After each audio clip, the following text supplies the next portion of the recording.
பீகார் எலெக்ஷன்லேருந்து நம்ம கற்றுக்க வேண்டிய ஒரு முக்கியமான பாடம் என்ன அப்படின்னா ஃபேமிலி பாலிட்டிக்ஸ். மக்கள் இப்போ பகுத்தறிவு பெற்று ஃபேமிலி பாலிட்டிக்ஸை அறவே எதிர்க்கிறாங்க.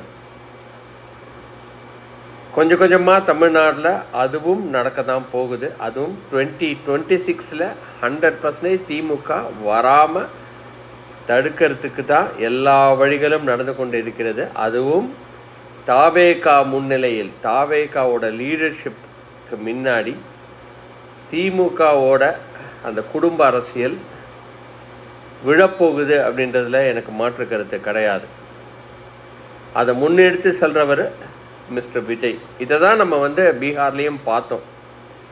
லல்லு பிரசாத் யாதவ் முடித்த உடனே கிட்டத்தட்ட 20 இயர்ஸாக இன்னும் வர முடியல. ஏன் வர முடியல அவங்களால?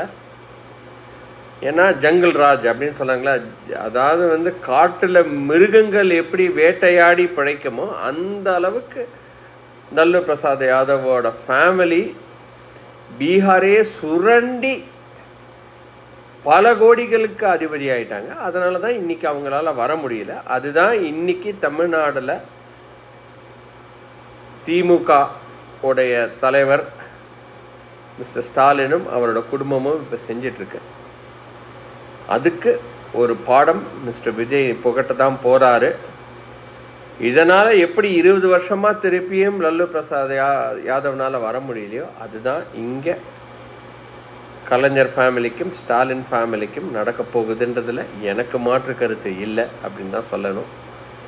இன்னொரு வீடியோவில் சந்திக்கிறேன். அதுவரை நன்றி, வணக்கம்.